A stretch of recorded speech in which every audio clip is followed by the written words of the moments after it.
Hello, darlings. Welcome back to our podcast called Things I Wish My Mum Had Told Me. By me, hosted by me, Clara Hermit, a consummate professional. And me, Emma Thompson-Hill. Thank you. That threw me then. Yeah, that was not our strongest intro. It was not. We're here and I'm settling with it. It's because just before we did that intro, Yeah. we were just talking about chlamydia. Yeah. And I think I was still thinking about what you said chlamydia. and what I'd said. and then you threw to me to talk. And I was like, huh? Who am I? And she was still thinking about chlamydia because I said to her, give me a clap because before we start, it's all long-winded. None of it matters. Long story short. No one wants to hear that story. We'll save the chlamydia story for another time. That's a story for another time. But yeah, anyway, we've all had the clap. And on the show today, we have decided to... on the show today, we've decided not to talk about STIs. That was never the plan. Never that. Never. We might do at some point, but that's not today's show idea. Today we thought we'd talk about aging and getting older. Yeah. Yeah. Because it's happening to all of us from the day that we're born, from, you know, our first moments of being here on planet Earth. Every day's a step closer to our ever happening. What? Every day's a step closer to our reckless ending. Keep going. Sorry, this the brain fun. Ain't working, bro. This is fun. I'm enjoying it. Every day's a step closer to your death. Basically, yeah. You should have just said it like that. Yeah, but I wanted to make it really dramatic and like cinematic. Dun dun. Our impending doom. That's what I meant to say. Every day's a step closer to our impending doom. Got there in the end. I think you were trying to go like poetic. Yeah, I was, but obviously the brain cells aren't brain celling because I'm a bit tired. Okay, we'll let you off, but don't, you know, you've got good energy. You bring the vibes, and we're going to make this a great episode. So, you know. It always is, babe. I'll transfer you some of my mystical energy now. Thank you, keep send it. I felt that, you know. Yeah, you've got it. You got it. And the reason that I wanted to talk about aging, I think, and I've spoken to you a lot about this, because obviously there's a 14-year age gap between us. Yeah, mum. But we're still very romantically compatible. I'm joking. But like, obviously we still get on, and I have friends that are younger than me. I have friends that are older than me. And I think it's really important because I've learned a lot from them, like both friends that are younger than me and friends that are older than me, just friends that have got different experiences. And I remember when I was like 18, I thought 21 was old. When I was 21, I thought 25 was old. When I was 25, I thought 30 was so old. Mate. And when I was 30, I was like, oh my God, 40 is ancient. I'm never like... it's gonna be, and time starts to go so quickly that before you know it, I'm now like 40 pretty much, and I feel great. I feel the best that I've ever felt. I give the least fucks that I've ever given. I'm the most confident that I've ever been, and I'm so happy to be here. But I was asking you, because I was kind of saying to you, you know, for you as a 26-year-old, how do you feel about kind of, I guess, the next big age milestone that's 30, and how do your friends feel about it, like your audience feel about it? Because is there that fear, you know, have things changed, or is it still like me when I was in my mid-20s? I don't know. I don't think aging I've never got myself worried about it because I try not to think too much about the future. But you know what? It was only recently, maybe a few months ago, that I was thinking about it, and I was thinking, oh shit, like I want kids. So I'm like, what age do I want kids? Oh, maybe like, I don't know, 32, 33. Then I'm like, hold on, that's not that far away. That's like 5 years away. And what if I don't, like, cause you're right, time is going so quick. The years are flying by. And I think, fuck, that means I've got to find someone soon that I want to have kids with. Then think about that, and then this and that. And then I start getting like the impending doom feeling. And then, it starts to freak me out. So I just decided to not think about it. I try not to think about it. But I don't mind getting old. Like, to be honest, everyone says being old is great.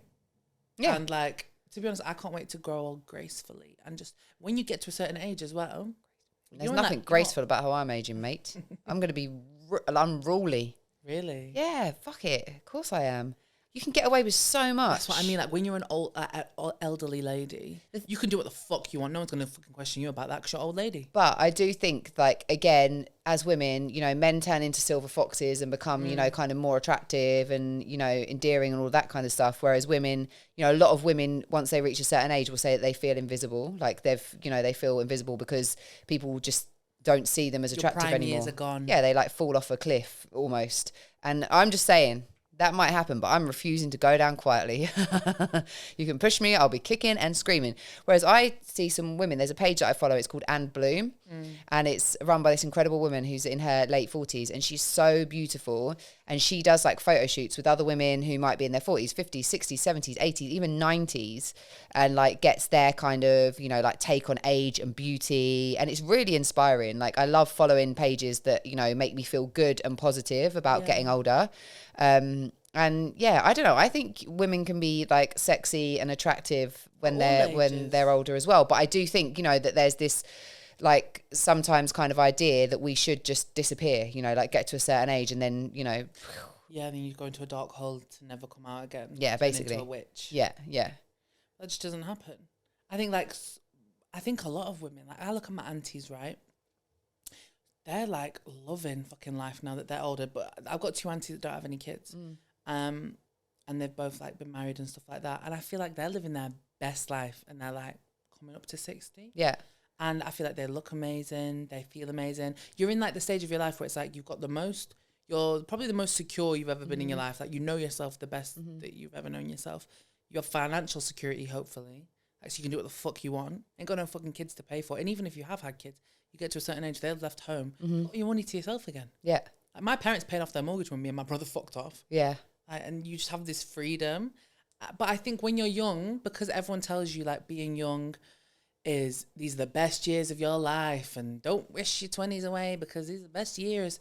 So I think there is this like fear built into us from young. It's not going to get better. Then you get fearful because you're like, fuck, I'm supposed to be enjoying and I'm not enjoying, I'm stressed. But then like people also say like your 20s are the most stressful time of your life. Yeah, I think we spoke about this earlier when we're like the youth is wasted on the young, that statement or that quote or whatever it is. And look, you know, your 20s can be great, but I do think we're so concerned about what other people think, especially when we're younger. And then as you get older, you start to care less and less about what other people think of you. And that becomes really freeing. Like maybe you work out some of your like past trauma, you start to understand stuff, you start to let go of stuff. So you feel lighter. Yeah. You know, maybe you kind of realize the scam that is that to buy into all of these ideals of beauty standards and etc. You kind of realize that's a bit of a scam, and actually you start to say, do you know what, and just accept yourself as you are. And then, you know, maybe you get a bit more confidence, so you feel like you can go out there and do stuff on your own, or, you know, make new friends, because you just don't care so much about what other people might think, whatever they're going to think. But who cares? Like, who cares? You can't control that. All you can control is yourself.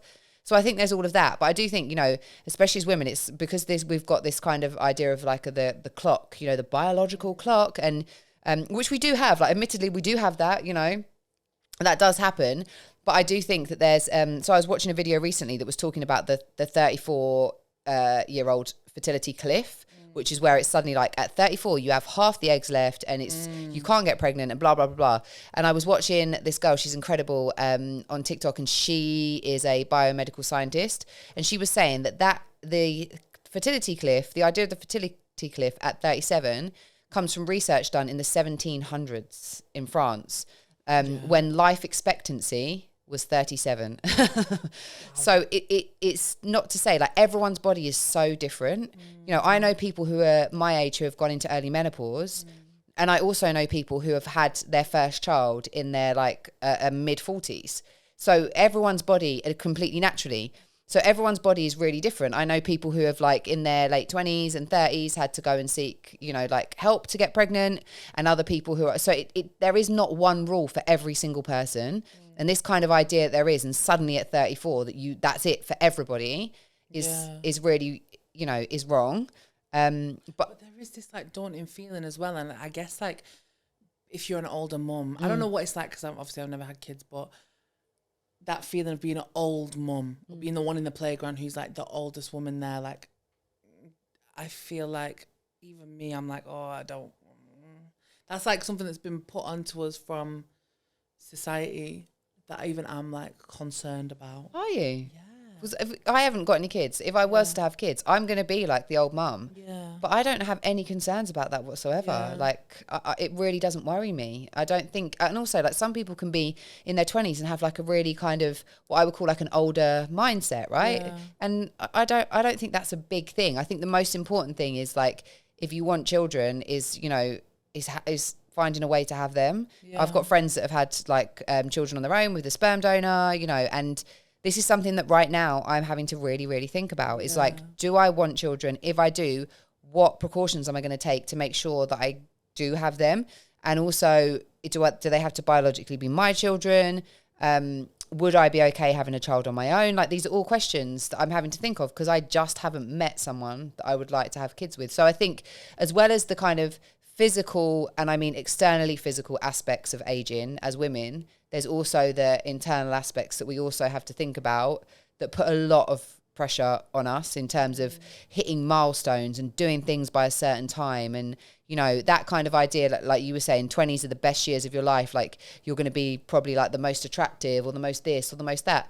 Honestly, I think I look better now than I have ever in my life. I mean, I get sexier every year. There you go. Some people might disagree. That's up to them. I personally feel like you know, I feel more, maybe it's because I feel more confident. I don't know. But I'm really happy with how I look, and I'm like perfectly willing to accept that my body has changed, that things are different, but that's part and parcel of growing older. It's a natural thing.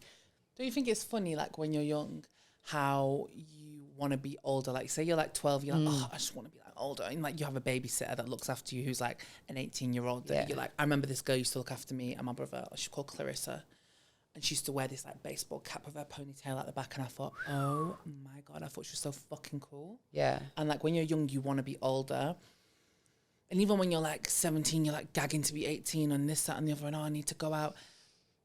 And what age does that flip from I want to be older to, oh fuck, I want to stay at this age. I don't want to get older. I'm scared of turning older. I mean, I think for a lot of people that happens around like I think the 30s mark, or that age of 30 seems to be a big deal for a lot of people. In my personal experience, I've only got one friend who wishes that they could go back, and wishes that they could be, you know, like younger again. Whereas me, I'm like, I don't want to do that again. I want to be right here where I am right now. I feel like it's because being 30 is an age where it's like you are supposed to have your shit together. You're supposed to have a good job. Maybe have that partner, maybe even have kids and whatnot. You're supposed to have your shit together. Because I think like growing up, I know for me, when I was in high school, say I was like 14, when I thought about being, let's say, even 23, 23, 24, 25, I was like, that's old. Like you have your shit together at that age. You think, oh yeah, I'll have kids at like 25. Because it's like my mum, when she had me, was old to have me. My mum was 29 when she had me. She had my brother at 27. Yeah. 27, and even when my mum went to have my brother, I think at her first scan, the nurse was like, oh, you're a bit old. Like, you're an older mum. And that was in the 90s. She's only 27. But my mum didn't start having kids until she must have been 29 when she had her first child, and then the rest in her 30s. So they would, and you know, I'm older than you, like considerably, so they would have been considered older parents as well at that time. But I really want to say, I don't think you ever have your shit together. I don't think anyone ever really has their shit together. It's an absolute scam that someone is selling you that you're going to get to this point. And that's in everything. Like, if you think you're going to get to a place where your mental health reaches together, if you think you're going to get to a place where your body image is completely together, like anything that you think you're going to do this and this and then complete it, you're wrong, because life doesn't work like that, you know. And yes, you go through stages where you're like, everything is working out, everything's falling into place. But equally, you go through stages where everything is falling apart, and they're both really important parts of life. And to be like, oh, there's a certain age where suddenly you're an adult and suddenly you've got your shit together is wild. And everything has changed so much since our parents were young, even in terms of how far our money goes, in terms of buying houses, like all of that kind of stuff. The job market has changed. Expectations on men and women have changed. All of that has completely changed. And so here we are, like here we find ourselves. And I don't know, like I think I probably was a little bit like, oh my God, I'm turning 30 at 30. Whereas I've never been more excited for a birthday as I am now to be turning 40. Like I think when you put adults on a pedestal, when you feel like you're not an adult yet and you're just like a teenager or a young adult or whatever, you put them on this pedestal because it's like, oh yeah, that is what I'm going to be. That is what I'm aiming towards, this person who appears like they've got their shit together. But then no one actually tells you that no one has their shit together. Yeah. And even like, our parents don't have their shit together. No, grandparents, none of them. You grow up with these authority figures and people who are older than you that you think, oh, if they're older than me, like they're supposed to have their shit together.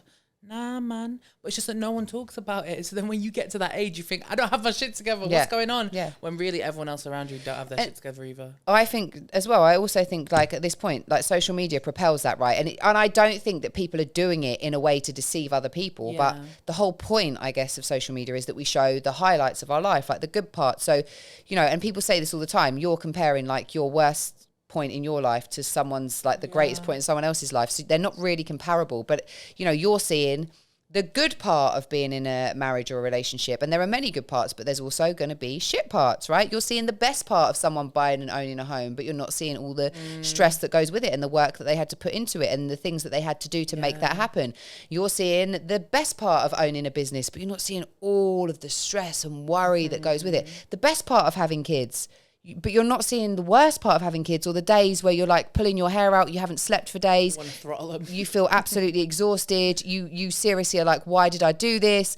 You know, and that's the truth. Like, not to say, I had someone message me and they said that I could use their message, and I'll find it, I'll dig it out at some point when we do a podcast about kids and fertility, but was saying like, regret is too much of a strong word, but that they really, really wish that they hadn't had children when they had them, because there's so much that they haven't done, not just haven't done with their life, but they don't know who they are anymore. There's just such a rush to get everything done when it's like, in reality, if you're going to live 80 years, hopefully, if not longer, bro, we got 80 years to do everything. So it's like people rushing into having kids at like 20 years old or getting married at like, I'm like, there's no rush. I feel like there's no rush for me right now, but then I feel like quickly it's going to change to, oh my God, there's a rush. Yeah. But it's not a thing that I'm trying to put on myself. It's just because the way that the world works.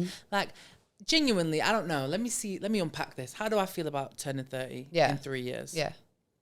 Honestly, it doesn't bother me. But then when other people start talking about it, like recently one of my friends turned 30 and she was like, oh my God, I'm turning 30. Like, it was a bit of a crisis for her.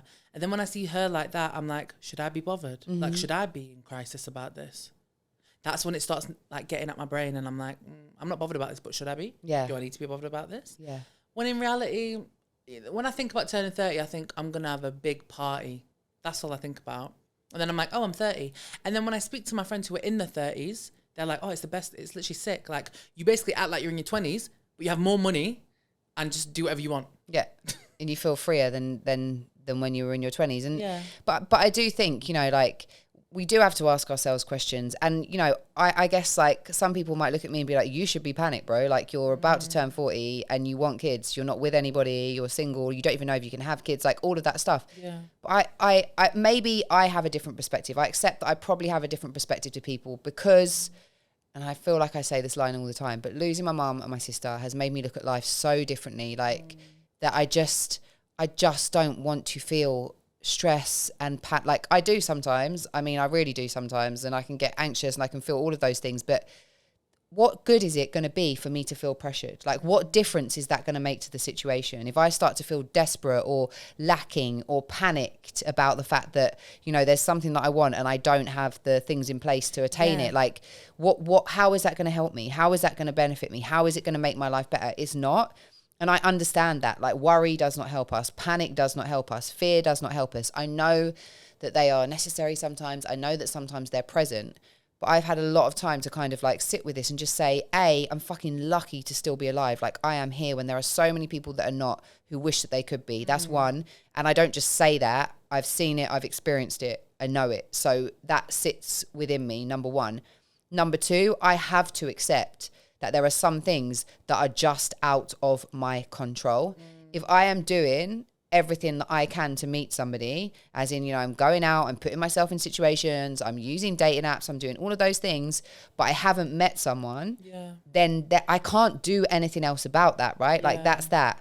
I will go, once my birthday and stuff's out the way, I'm going to go and have my fertility checked and etc. It's either going to be that it's good, that it's poor, or that it's impossible for me to have the chances of me having children. Again, what can I actually do about it? I'm here right now, right? So I'm going to have to go and do that and deal with, you know, what comes from that. Yeah. And I'm willing to do that. But I'm not avoiding it. I'm not thinking about it. But I have to understand that sometimes I have to like let go because I don't have any control over some of these things. I just don't. Oh, man. Man, I am a woman. I know. I keep thinking, like, do I even want kids? I feel like I want kids. Yeah. But, like, the thing is, my dad keeps getting... So, right, here's a story for you. My dad never wanted kids. He loves to tell me that. He loves to tell me how much he didn't You're want a mistake. children. I wasn't a mistake. That was my brother. Anyway, no, he's not a mistake, but, you know, it was unplanned. Let's call it that. It was unplanned. Yeah. So, basically, before my mum and dad met, they had both been married to other people and then divorced, and then they met at work. So, my mum's husband had an affair. Wow. They divorced. My dad had a wife. His wife had an affair. Wow. They divorced. Now, all of a sudden, my mum and dad working together. That's where they meet. And my dad never wanted kids. I think that was an issue in his first marriage as well. So he never had kids with that woman, and my mum never had kids with that man either. So he never wanted that. Then my mum and dad got together. They'd been dating like 5 months. And then she accidentally got pregnant because she was on the pill. But I think she had an eye infection. So she was taking a medication for her eye infection, which counteracted the pill. So she got pregnant. So they'd only been dating 5 months, and they've been together for 30 years. It's incredible, isn't it? That is fucking crazy. But that accident not happened, and my mum is the kind of woman where, like, she's very maternal. Like, she would never... I had a conversation with her, and I was like, you know, when you got pregnant with Scott, like, did you ever just for a second just think about... consider the possibility of getting rid of the child, you know, because they'd only been dating 5 months. How do you know you're going to be together? You're now pregnant with this man. She said, never, not for a minute. She said, even if me and your dad broke up, like, I would never have done that. I'm like, wow, wow. Because I know me, I know if I got pregnant right now, like, I would definitely not follow through with that pregnancy.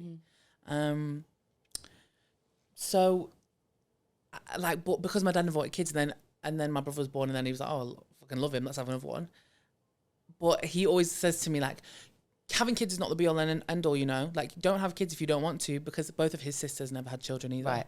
So, and I think it's because they had a pretty tumultuous upbringing, and they were just, my dad was like, I don't want to bring kids into this world because the stress that I've been through, I don't even want to do that to a child. So, but yeah, he's, not that he's against me having kids. Like, my brother's got 3 kids now, and he loves his grandchildren, but he's like, you have to do what you want to do. Don't feel pressure to have children. You have to really think about whether you want it. I don't know. It's a hard one, isn't it? It's really difficult. It's hard to know. For some people, they just know. Like, they know, I want kids regardless of whether I've got a partner or not. Yeah. I know me. I want kids, but say I never got with a partner, I'm not going to have kids on my own. Yeah. Because I just know I couldn't do that personally. I say that now, right? Like, that's how I feel. And I think, like, because everything that I've kind of been through in life, I was so, like, messy, I suppose, like, internally, that I just didn't even think about it as an option. I just didn't see myself being a mum. And maybe that's because I didn't have a mum around for very long. So I don't know what that means or what that feels like or what that looks exactly like. And I didn't see it in myself, right? And then it's probably only been the last couple of years where I'm like, no, I would actually really like to do this. And that's because as well, I didn't have any young kids in my family. So as my friends have started to have kids, as I've now got a niece, like, I love them and I love spending time with them. And I realize, like, I'm actually mentally on a complete par with them. Yeah. And I'm like the biggest kid. I'm the one that's like on all the climbing frames, going down the slides, and all the other kind of parents are looking at me like, who is doing? This crazy woman? But that's me. Like, I'm fully involved and fully invested. Yeah. And so I have realised that I would really like to have kids. My friend who had a baby via sperm donor on her own, I remember having the conversation with her at the time and being like, you have to think about that child's experience, because and what I was doing was projecting my own experience as someone who had lost their, like, my mum had died and growing up without her being there. Giving them your same story when it would be completely different. When it would be completely different, right? So I've had to look at that, address that, and overcome that for, like, myself, and know that actually I could have a child on my own via, like, a sperm donor, and the other person not be present and them have a very different experience to me. But my next question is, am I emotionally and mentally strong enough to have a child on my own? And let's be really, really honest. We should all be thinking about this if we've got a partner, because you never know what's going to happen. And I pray that if you are someone who's in a loving relationship, and you've got your children, that you stay together, that you and that person get to live a long, happy life together. But look at my dad and my mum. Do you know what I mean? They had a whole life planned together, and then she was gone. And so you never know what's going to happen. Even if you've got all your eggs lined up, everything looks great, it can all go completely fucking tits up. And that's the nature of life, right? So not saying that that should scare you, but it's also just like, shit, you know, like, I think I would be probably, because of my situation, I plan, like, kind of not plan everything. Maybe I overthink it too much, but I really look at it and say, right, could I actually do this on my own? Like, can I, especially with like support system, because the only support system I would have would be my friends. Yeah. So I don't have a family support system. There's no one that's going to babysit for me. There's no one that's going to have that child one day a week. There's no one that if I haven't slept for a week is going to be able to take the baby for me. Yeah. It's me. I think like having small kids in my family now and seeing it and seeing some people that I know have children, that shit is hard. It's so hard. And I have so much respect for single mums or single dads or whoever is looking after a child as a sole person. It is tough. Mm-hmm. And it's like a whole human that you have to nurture and guide and lead. And mate, it's tough if you're in a relationship. It's tough for both, you know, for both parents, whoever, you know, does more of the caregiving and spends more time with children. It can be really, really, really tough. And there's a lot of kind of like mum guilt that my friends talk to me about and like shame and stuff around kind of even admitting that it's hard or that, you know, sometimes you want to escape and like all of that stuff. It is really difficult. And the thing is, once you have a child, that's it. There's no going back. Your life is going to be changed hugely forever. You know, that's the fact. And some people, you know, there'll be people that I went to school with who had kids, like there was someone who's pregnant at school. There's people who had kids just after, whose children will now be like in their 20s and they've got, you know, I suppose if they've got kind of like their life back at 40, you know, in a sense. But I don't know. That's what scares me though. Like I hate making big decisions that are final. Like once I have that kid, once it's in my belly, you can't just put it back. Yeah, so it's not fucking going nowhere. So, and that's, I don't know, kids are a beautiful blessing, but I also am very aware it can be a fucking pain in the arse. Yeah, for real. And it's like, it ain't all fucking swings and roundabouts. It's really not. It's not all like roses and candy. Sometimes you literally want to strangle that child. And I know you shouldn't say that, and it's a bit bad to say that, but you do. Yeah, my nan used to say that. My dad apparently was like the child from hell. That's what she called him. Yeah. So she had my auntie first, and she didn't really want kids, but at that time that was the done thing, right? So she had my auntie first, then she gets pregnant with my dad, who she calls the child from hell, and she will say, she's like, if I had him first, I would never ever had any more children. Yeah. Like he was really naughty, like so naughty. And she used to say, like, if I would never punish him, I'd wait until my granddad got home. She said, because if I started hitting him, I would not have stopped. Like, I wouldn't have stopped. I would have absolutely lost it. Like, because he tested them so much, you know. So I do think there is like all of that, and we're all different people. And I think like it's like when you get in a relationship or whatever, sometimes you don't even know what could be triggered or what you need to work on still. And then you get in a relationship with someone and all of this kind of stuff comes up. It's the same with kids. Like you could be thinking like, yeah, I'm such a healed person, such a great place. I'm going to be so great at this. And then bam, baby lands and it brings up a lot of stuff for you. Yeah. You're overtired, you're over emotional, your hormones all over the place.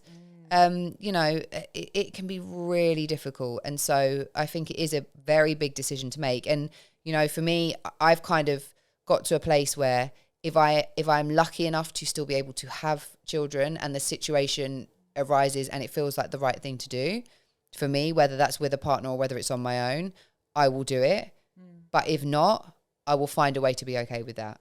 Do you know what I mean? Mm-hmm. What's the biggest piece of advice that you would give you from 10 years ago to what you know now, what you've learned? How would you have been 10 years ago? I was 29, 10 years ago, and my life was just such a like chaotic mess. I think I would just tell myself, keep going, which is what I did. Like in terms of the self-discovery and that personal development journey and that kind of dealing with the past journey, like just keep going, because it's so hard to explain like what a like mess like I was inside, and my mental health and all of that kind of stuff was in tatters. The way that I saw myself, the way that I viewed myself, the way that I felt about myself. And that was when I was right at the start of that kind of journey where it's like, I feel so low, but I know that there's a way for my life to be better. Yeah. I would just say like, just keep going. There isn't like this is what I mean. Like I don't have, there's one regret I have, which I've spoken about on an episode where we were talking about like my sister and not having a discussion with her about death. That's it. I don't regret anything else. I don't look back and think, oh, if only this had happened, or if only I'd done that, or if only I'd done that. I don't have time for that. No, because that would just leave you so stagnant. You can't move forward when you're constantly stuck. But you can't go back. You can't change it. So what are you going to do? That's something that is really, like, I've always known this, but it's really become solidified past few years. What is done is done. No point, like the phrase goes, no point crying over spilt milk. The milk is spilt. It's time to clean it up. Yeah. Because you will just become so stale in your life where you are if you constantly live in the past. And I know, like, some people have probably had horrible shit happen to them. Yeah. But life is going to carry on. So you can stay where you are right now, or you can choose to not forget what happened. No, go and deal with it. Through it. Let it make you a better person. Like, I feel like I've been quite a sheltered person. Not a lot of bad shit has happened to me in my life. I'm very grateful for that. You know, every family has their problems and everyone has had their shit to deal with. But, like, when I was in a relationship a few years ago that ended up being quite emotionally abusive and just gaslighty, that was probably, like, the worst thing that's ever happened to me.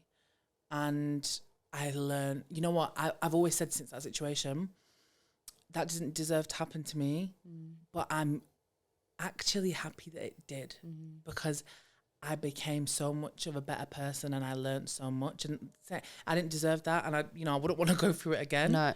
But because of that situation, I was faced head on with all this trauma and all these problems that I had that I needed to deal with. So I went and dealt with that, and it made me so much of a better and different and just more well-rounded person. That's the only choice we have, right? Yeah. The situations that arise in our life or the things that happen to us, we may not have control over, but how we choose to react to them and how we choose to interpret them and allow them to impact our life, that's our choice. Like, that is 100% our choice. And this is why, like, when I talk about this, at the time when my sister passed away and I was like, I have to change my life, I was reading, autobiographies of people that had been, like, enslaved for years and then fought for their freedom, or, women who had experienced female genital mutilation and then, like, run away and been through all of these different, like, so much pain, torture, fear, like, all of this stuff, and have still managed to find a place of happiness and of joy and of contentment in life. And when I was reading that, I was like, if they can do it, I can do it. It's like when you hear, like, about mothers who've, like, lost their children, or parents who've lost their children to murder or whatever, and they forgive the murderer or the attacker or whatever, because they know,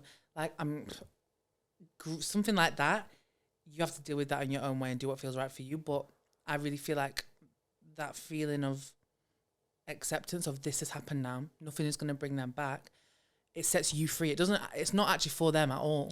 It's for you. It's not even that. It is that, but it's also holding anger towards somebody. You're feeling it, not them. Exactly. You're holding it in your body. Yeah. So yeah, you're right. You have forgiveness is more so for you than it is for the other person. But 100%.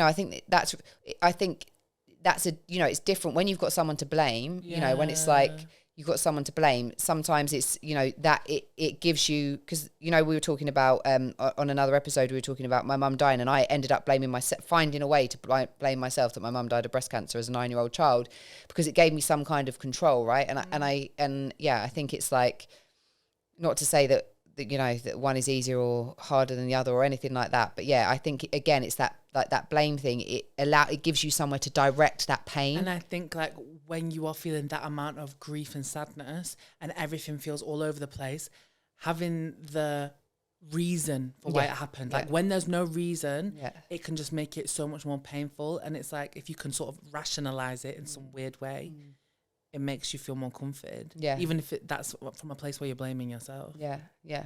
So I think it's just so difficult. Like, life is so difficult. And if I look at it, or it can be so difficult, but it can also be loads of fun, right? And it's great. We're on a floating rock in the middle of space. We're basically nowhere. ants. We're this big. We're not tiny. We're nothing. We're just specks of dust, stardust. And that's the truth. Like, sometimes I have to remind myself of that, like, it really doesn't, it does matter, but it also on some level, if you can kind of zoom out almost and imagine the world as, like, this big, some stuff becomes really insignificant. And even, like, again, like, just to reiterate, I feel like I would not be this version of me in the space that I'm in the place that I'm in, with the people that I know, had I not have been through everything. And sometimes I'm like, and this might seem too simplified for people, and this might make some people feel triggered or angry, but when I heard the saying, like, it's it happened for me, not to me.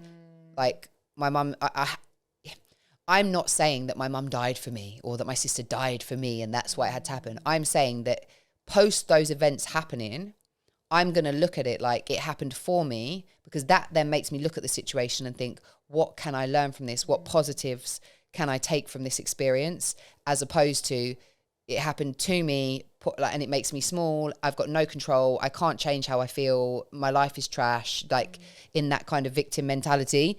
And I think that, you know, that kind of, for me, makes a big difference, even though, you know, it's brutal and some of the things that happen to people are fucking awful and evil and terrible. But you'll meet people and they've flipped it and they've made it so fucking positive, and now they're changing other people's lives and they're doing this and they're doing that. And those people are super, super inspiring. So regardless of what you've been through, regardless of what you've experienced, you can still have a great life. But that can only happen if you choose for it to happen. And then you start taking the actions, which will not all be easy. Some of them will be brutal and hard and, you know, the most emotional, heart-wrenching things you've ever done. But will you come out the other side, and will things feel better and different? Yes. Yes, they will. Damn. We were supposed to be talking about getting older. I don't know how we got here. Such a tangent. Long story short, I can't wait to get older, as sexier and richer. Basically, that's it. That's the way it goes. And I've got some friends who are like, I don't want children. Like, I know I don't want children. Yeah. That's it. You know, and then you have to deal with, if you announce that publicly, people trying to convince you otherwise, and but this and but that. I've had someone say to me, how does it feel to fail at the only reason that you were brought into existence? That is vile. What, I'm just a fucking baby maker? Basically, yeah. So I failed at that. You're a pair of tits and a baby maker, and that's it. A pair of tits and a baby maker. We've literally just been bitching about tits before we started recording. Yeah, we have. Nipples and tits. Free the nip. Free the nipple. It's just a nipple. Get over it. Get over it. But yeah, you know, even that, I think as you get older, the best thing that you can do is do internal. And I talk about it all the time. Like, is work on yourself. Question everything. Ask why you believe certain things. Is this belief serving me? Is it even true?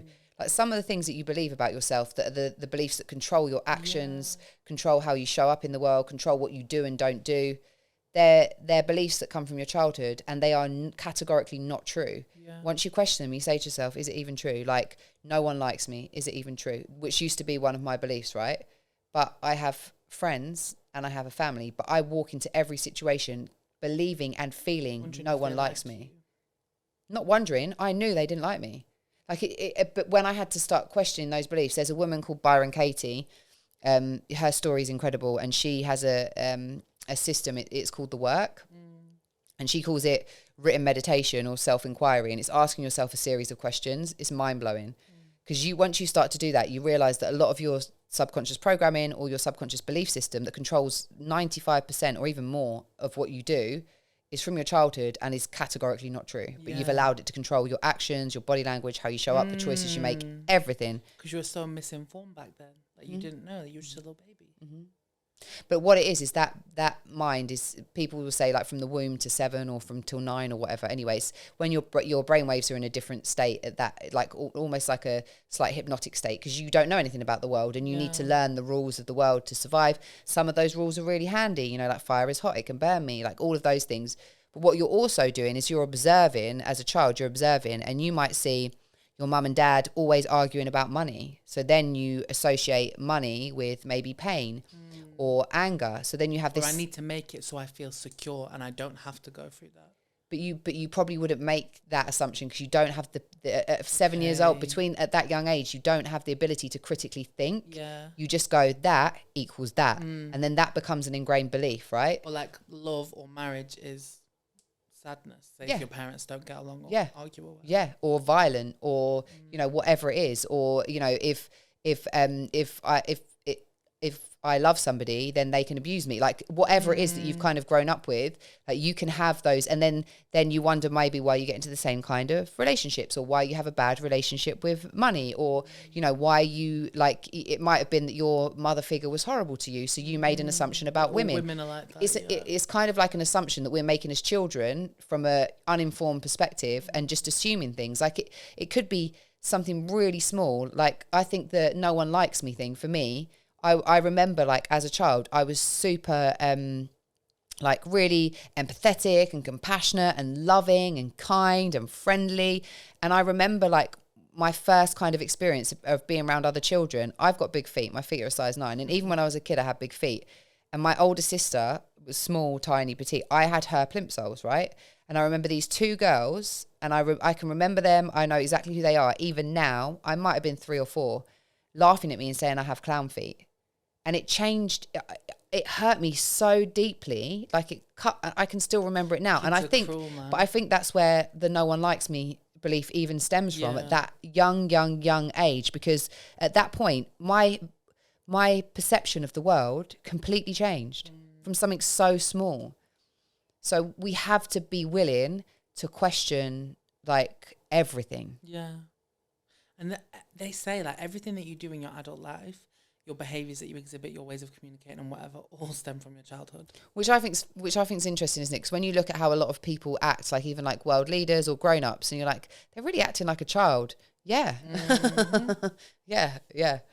So yeah, we're all going to get older. There's nothing we can do about it. But I would say, if you're listening to this and you feel fear around getting older, like do something about it. Best is yet to come, man. Yeah, but do something about it. Go and meet other people who are older and living life and loving life and enjoying themselves. Yeah. Have friends of different ages, and just realize that there's not a certain age where life just stops, or you have to stop doing something or any of that shit. This is your life and you get to live it how you want. I feel like people put too much pressure on a number as well. It's like a dress size. You know, back in the day, everyone was so obsessive about, oh my God, the dress size, the number. And it's like the same thing with age. Like, age ain't really a number, is it? It's how you feel. Mm-hmm. Like, my parents and their friends and my family all still go out and get pissed. Like, and they're my dad's like 60 years old. He don't feel 60. He says to me all the time, I still feel like I'm in my 20s. Yeah. Like, maybe not health-wise, but, you know, like in his mind, enjoyment-wise, still in his 20s. It's a mindset. So it's really, it don't mean shit. It only means shit if you let it have a power and authority over your life to be able to change how you feel about yourself or how you behave. Yeah, just don't tie too much importance to it. It's just, like you say, it's important. It's just a number, and it's not going to define you. And the more you let go of those things, the more you're going to be able to enjoy it. And enjoyment is an important part of life, my G's. Like, I did put on my story saying, are you scared of getting older? I put a little poll. Let me see what the numbers are. Let's have a look at the numbers. Sorry, I keep doing a northern accent because I've been around you. I apologise. I did a poll that said, are you scared of getting older? And 68% said yeah. See? I should have said why. I should have asked them why. Maybe I need to do that. 32% no. But like, even one of my close friends messaged me to that story and was like, I'm terrified of getting older. But I think it's because the idea that everything's slipping away from you and it's no longer in grasp and in reach, and I can't do this anymore when I'm this age. It's not going to happen by a certain point. Yeah, like that's where the certain limitations that we put on ourselves, and by this age it's this and this age it's that. Yeah. And if you're measuring yourself by that meter stick, and you're measuring yourself against a generic meter stick that what all 8 billion people in the world are supposed to measure themselves up against, it doesn't make sense. And you know, I've had to look for people who have had like huge success in their 40s and 50s, because you know, you get the 30 before 30 polls and that Forbes and all that kind of stuff, and I'm like, okay, but what about people who have failed so many times and got back up again and again and again and again and have then managed to create success? Because that's incredible, you know, like to keep going. Both things are incredible, both things are wonderful, both things are possible. Like wherever you are right now in your life, even if everything's gone wrong, you can still turn it all around. I saw a woman on TikTok, and she was saying that she didn't meet her partner until she was 40. She had like her first kid at 42, her second kid at like 45, and now she's like 70 or something. That's really beautiful. Amazing though, because you got to live your whole life and find yourself before you brought someone else into that. Maybe I'll be doing that on TikTok in a few years, everybody. But that's not to say that you can't find yourself with a partner, but I just think there's something very special about being alone. I love it. Sorry, I do. There's a big part of me, and that doesn't mean that I don't want to be with someone, just to clarify before I get, but I do really enjoy time on my own. You have to, because this is a situation that we're in. What, we're going to cry because we ain't got a partner? No. I'm going to enjoy the time I've got being alone. Best time. Bestest. Do you want something from me? What have you got for me? What have you got for me, Emma? Meow. I've not said that today. Haven't you? No, I've not said meow today. I feel like you have. It's astonishing. I feel like you have. So. You've definitely said it. Did I say it? Yeah. me Miss out Al's myself. behind the camera for people listening, nodding her head, because Emma, yes, you have said meow. It's like, it's become your, you know, like some people like, yeah, so, yours is meow. Yeah, so meow. You just put it into conversation all the time. Meow. Yeah, but I don't actually make the Meow. noise. I just say meow. Meow. Yeah? Meow. Anyway. No, I'm so... joking. You have said it today, but you haven't said it that much. But carry on. Sorry. It's time, Clara. Yes. For the saucy secrets. Saucy secrets are here. You're still doing it sexy, and I'm still over here trying to do like a... and I keep coming too close to the microphone because I just want to sing into it. It's a saucy secret. Saucy, so saucy. I always do the sexy and you do the like cheesy 80s theme tune. Sauce. But that's what makes Raw us so sauce. good together because we're just different. Yeah. Anyway, so... I'm old. No, joking. Oh, oopsies. All right. So, it's 444. Angel numbers, they Make a keep happening during wish. this podcast recording. Let's make a wish. So, I can't say it out loud, loud. it won't come true. Okay. Right, anyway, so who made that rule up? I don't know. Oh, we should do an episode where we get like a tarot reader to read our futures on air. On air? But then everyone will know our business. Yeah, okay. Someone's in the room. There's a presence. Is her name Brenda? Oh. Yeah, it's my nan. Yeah, but they might have watched our podcast and they'll know. But can I just say once, before we get into saucy secrets, I was in Clacton. It's a really glamorous seaside town in Essex. And because I'm from Essex. And I was with my ex-boyfriend and we went onto Clacton Pier. And there was like this like Gypsy Rosie Lee was the name of it's like a little kind of caravan on the pier. And she was doing like crystal ball readings. And I said to like my ex at the time, like, should we go in there? And she was like, no. Only one of you can come in at a time. You stay outside, like that. And I was like, oh gosh, what have we let ourselves into here? And I went in and she was like saying to me, right, so for you, career is going to be much more important than family. You know, you might not have any kids, But like, she went through this whole thing and I was like, okay. But you know, like the kids thing, because, you know, I think I might really like them. She was like, I've already told you, you're not having any. I was like, wow. She was... I dared to ask a question. She was it's not the on accent it. for me. You're not having any. That's now what she get did. the fuck out of my pub. Basically, yeah, it was like that. And then I went out and my ex-boyfriend was just there like... Did he hear the whole thing? She was only behind a curtain. Yeah, literally. It was that bad, yeah. And that was, you know, one of my funnest experiences. But I'm still determined to prove her wrong. Of course you will. I fucking told ya. You're not having any. It's like you're a child that wanted sweets. I know. You're not having it. So, Saucy Secrets today is... Let's go. What made you realise they were not the one? Oh, whoa, whoa, whoa. What do you got for me? Okay. When I first discovered he had foreskin, I just can't. Oh, no. Loads of guys have got foreskin. My preference is no foreskin, but if the foreskin's there, I'm going to do the best I can with what I got. It's just, you know, a lot of guys have foreskin. I think if you haven't, fine. But I think if you haven't experienced it, maybe it could be a little bit confusing. Like when you start giving them head, and then it's just a lot more flesh there. And there's like more to think should about. I peel it back? Should I not? Yeah. Like, is it hurting? Like, Yeah. what do I? Yikes! Scared. Yeah, I think again communication. Like if you haven't been with someone who's got foreskin, then someone has. Just tell them that and just ask them, you know, what they like. I've and been what with they someone don't. with foreskin. What do I do with it? Why not? Just wing it. What's this for? What is this it. foreskin for? I've never seen one before. That Please would show never me. be like a deal breaker for me, though. No, like, never be you've a got deal breaker foreskin. for me. Oh. No, not at all. God, no. Okay. He wouldn't slow dance with me at a wedding. Oh no, that makes me real fucking sad. When I first read that, I thought it said when he wouldn't dance with me at our wedding, No. and then I thought, geez, but no, she just said too late. a You're already wedding. married. Yeah, if someone's not going to slow dance with you, see ya. But you know, you could just pick up a little old man and he would slow dance with you. No, at but the it's not wedding. that. You're my man. Like Yeah. I want to have that level of like intimacy with you, closeness, fun. I really do think like obviously you're not always going to be into exactly the same things, but even if like say I don't like dancing and my man does, I'm going to dance with him. Like it's not 100%. that much of an inconvenience for me to do something that's not necessarily Exactly. You do things to make your Compromise. make your partner happy. Do I want to sit and watch you play FIFA with the boys? Fuck no. Am I going to do it? Yeah. I probably wouldn't do that. I'll just play on my phone. I'd go and do some cooking or go out with one of my mates or whatever. But again, it's like preferences. If he wanted me there, please watch me play FIFA because I'm really good at it or something like that. I'd be like, maybe that would be the end. But do you know what I mean? Yeah, I would do think if he wanted me to play FIFA with him. No, I've been to a guy's house where it's like we've been chilling, or maybe I arrive and he's already playing a game, and we're gonna chill. But we're not gonna play it for hours on end. God, I used to sleep with this guy who used to play that Call of Duty, and like, yeah, man.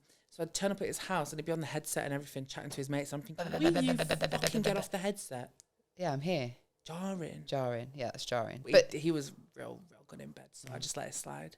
Compromise. Swings and roundabouts. Swings and roundabouts. But still, if someone's not willing to do like something as simple as a slow dance with you, then yeah, not the one. Yeah.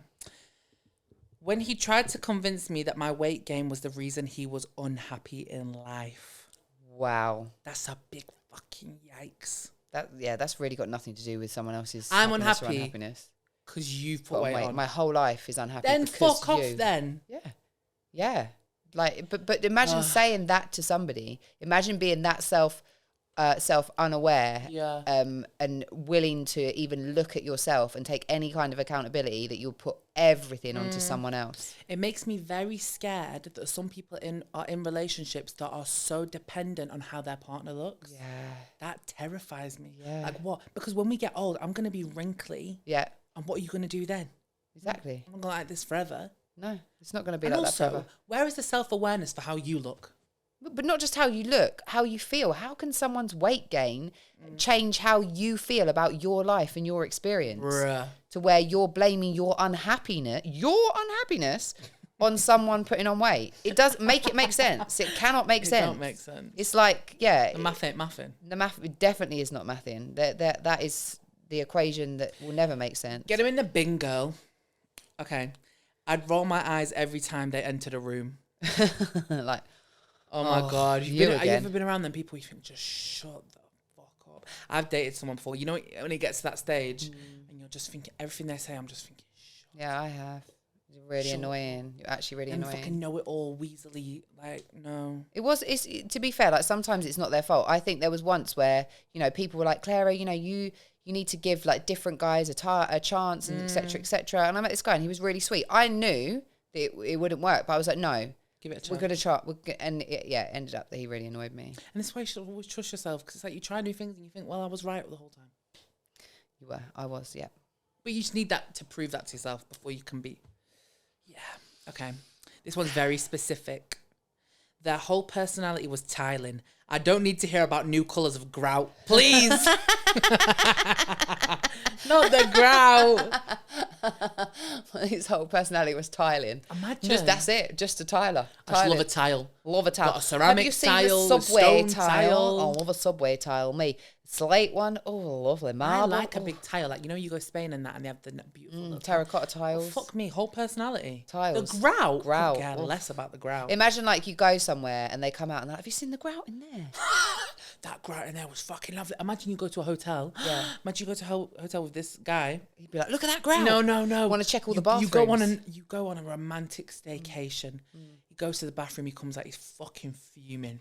He says, that grout in there's a fucking disgrace. Yeah. And it's ruined his whole day. Yeah. Because the grout was not grouting the way he wanted it to. Yeah. To be fair, I understand. I'm joking. I understand why, like, that for me, come on, man, get a hobby. I guess the tiling's the hobby. It's a hobby and a work. It's a blessing and a curse. I mean, he's passionate about it. If I wanted someone to do my tiling, I'm asking that guy. But if I wanted someone to be my boyfriend, probably not. All right. The question is, what made you realise that they weren't the one? They had a secret girlfriend who was pregnant.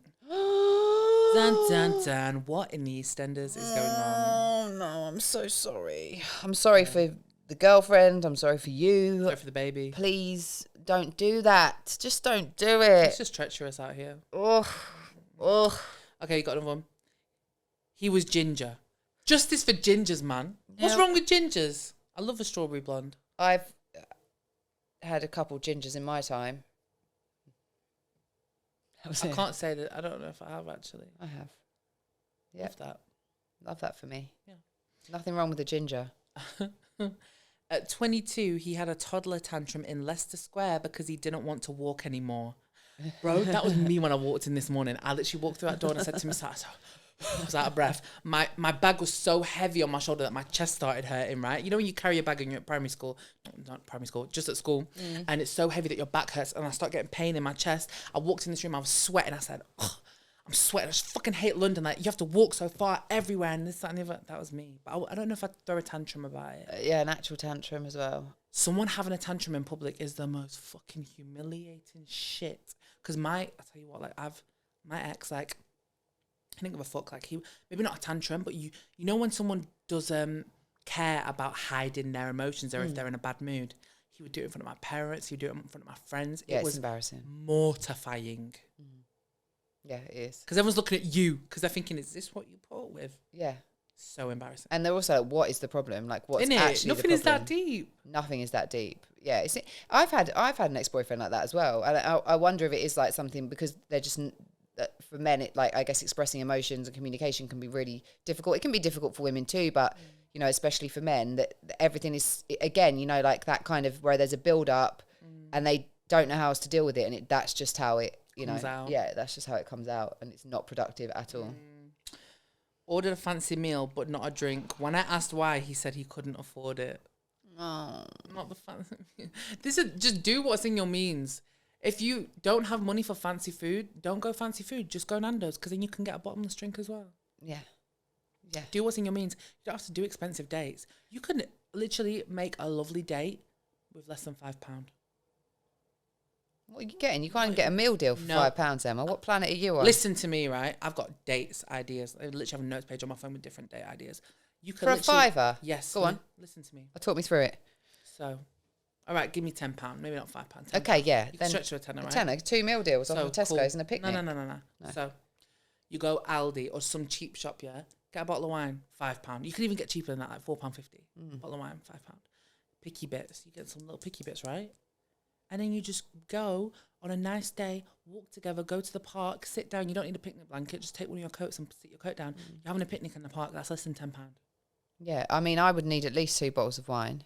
Yeah, but I'm just saying, you could go on a walk. But you could go on a walk, £5. Yeah, £5. Maybe not in London, maybe up north. Go on a walk and go corner shop and get an ice cream. I've definitely done walks as dates, though. Like, yeah. I quite like that. I feel like this kind of idea that some guy that I don't know should be taking me on a really expensive date. Yeah.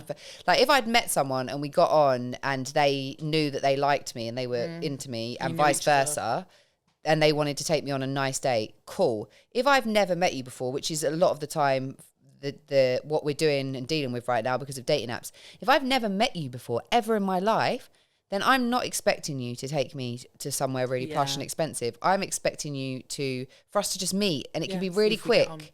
And then we don't have to make excuses to get out of it. We don't have to spend any extra time together. No one feels hard done by. Yeah, if we really like each other, it's going to make us keen to see each other again. And if we don't, we just go our separate ways. So I think that's like a good way to date. Just go for a walk. Go for a walk, get a coffee, like something that's not going to take forever, that's really not alcohol involved, and just meet someone.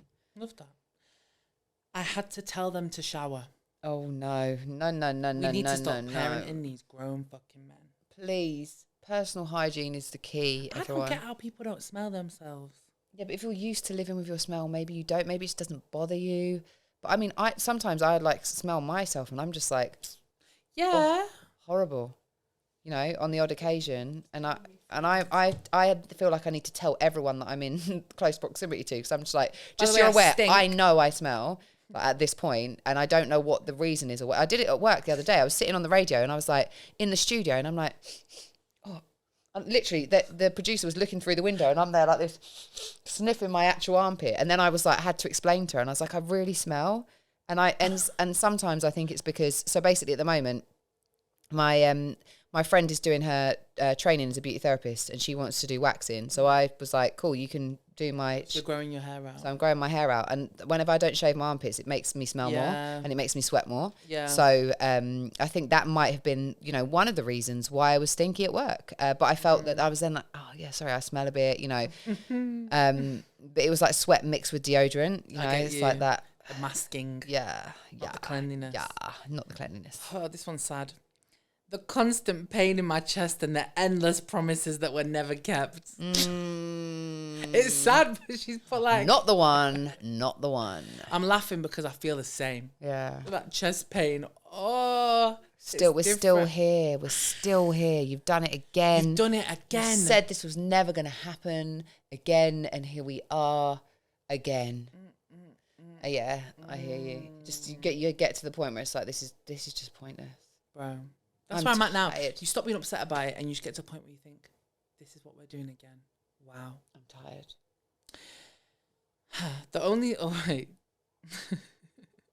He'd never used an oven before. I know plenty of men. And the one before this, which is similar, the only thing he knew how to cook was spag bol and refused to learn anything else. I swear to fucking God, the only meal my brother knows how to cook is spag bol. But he will whip that spag bol up in that kitchen. It'll be the best spag bol you ever tasted. But that's all he's cooking. It's like my dad. I feel like the only thing he knows how to cook is fry some spam and cook some eggs. Right. Yeah, I mean, look, I feel like whatever you're happy with in your relationship, so be it. But I think there is a certain level of like knowing how to use household appliances that is quite good. Like someone's like looking at a washing machine, like, what is this contraption? Never used one of these before. Then it's a little bit worrying. Do you know what I mean? Because I want it to be equal. If both of us are working, then both of us should be taking our equal share of like the housework, or we pay for someone to do it. If we're in a financial situation to be able to do that. But I'm not going to take on 100% of that. No way, Jose. When they would only hit me for money and you know what else. For puss and dollar bills. I really feel like just don't give people money. Yeah, no. Listen, the stories I have, bro.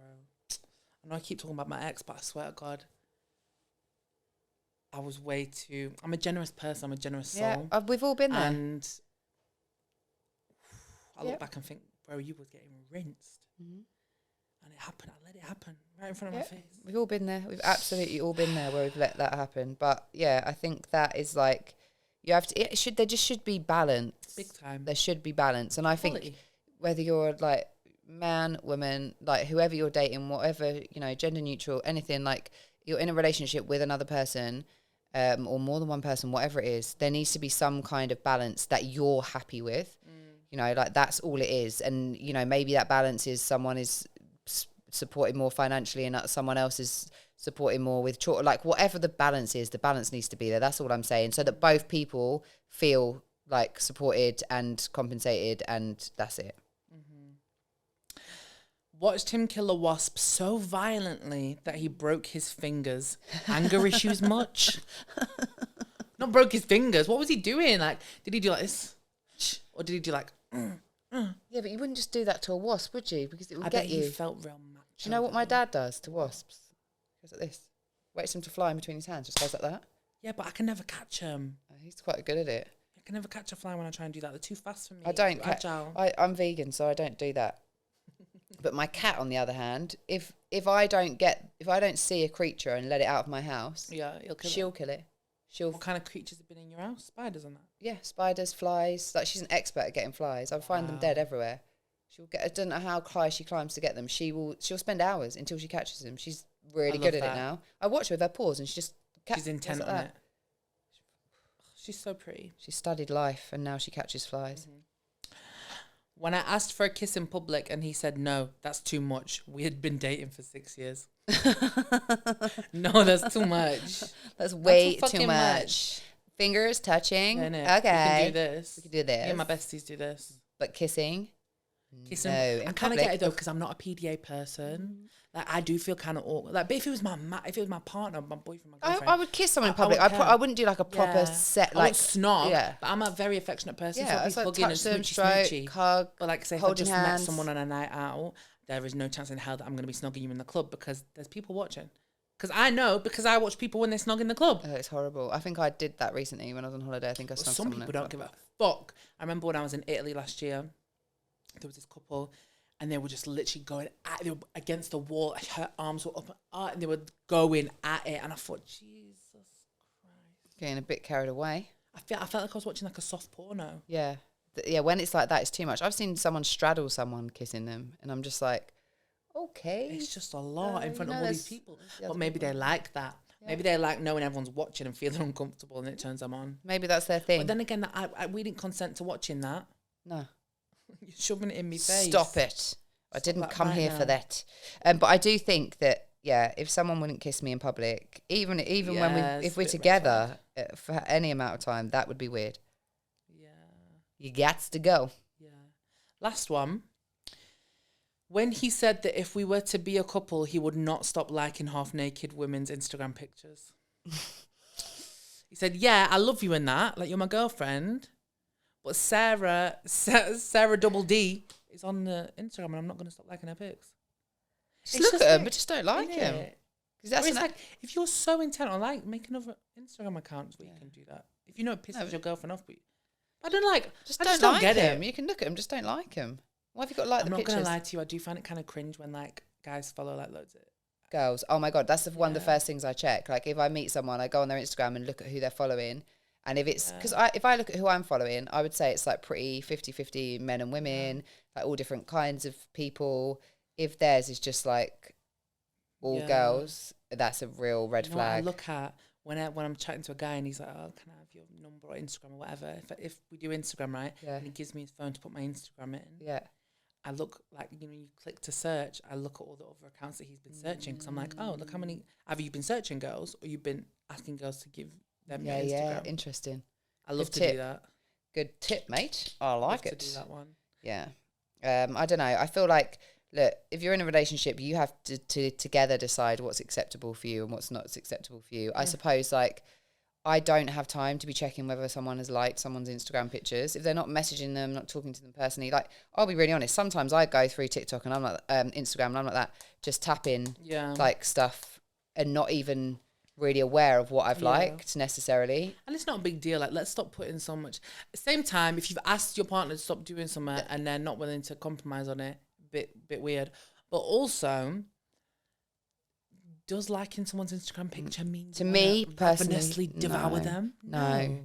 To me personally, it doesn't matter. Like, I'm the same as if I was in a relationship with someone and they are watching porn and masturbating. As long as I could not care less about that. As long as it's not impacting our sex life. Even really a guy going strip club, I'd let my boyfriend go strip club. Yeah, it's fine. As long as I try. Like, ultimately, I'm not going to be in a relationship with someone I don't trust. So that's it. End of.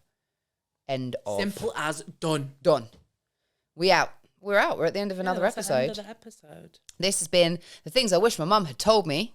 In another podcast, we need to say why we decided on that name, probably. You want to do it in the next one? Yeah, we'll do it in the next one.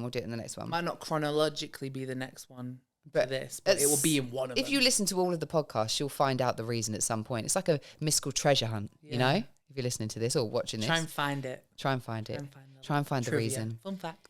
Don't forget, if you want to share saucy secrets with us, if there's a dilemma that you've got that you'd like advice on, we'd love to hear from you. This podcast, the way that we want it to go is that you guys are part and parcel of it, and we want you to feel like you can share anything with us, that it's going to be kept completely anonymous and safe. And, like, we want stuff that's going to make us laugh. We want you to get in touch if you feel like you need help or support with stuff and you want to know what our opinions are. So we really are relying on you guys, that camera, to get involved and to be part of this podcast and hit us with your saucy secrets, with your dilemmas. And we're here for you, but it's going to make the podcast better. So if you've got like a wild, crazy story that you want to share, that is going to crack us up, that we're going to be like in bits of tears, can't believe this, we're sharing everything with you, and we hope that you feel confident to share with us too. And I can't wait just to build our little community together. Me too. mumtoldmepod@gmail.com. Yep, or mumtoldmepod on Instagram. Who have they got to share it with? You've got to share it today. You have to share it with your nan's friend Deirdre that she goes to get a perm with at the salon. And also you need to share it with the local butcher. Oh. And the local vegan butcher. And if that's the thing, we're going to share it with him as well. And also, you need to share it with your high school English teacher. Oh, yeah, make sure.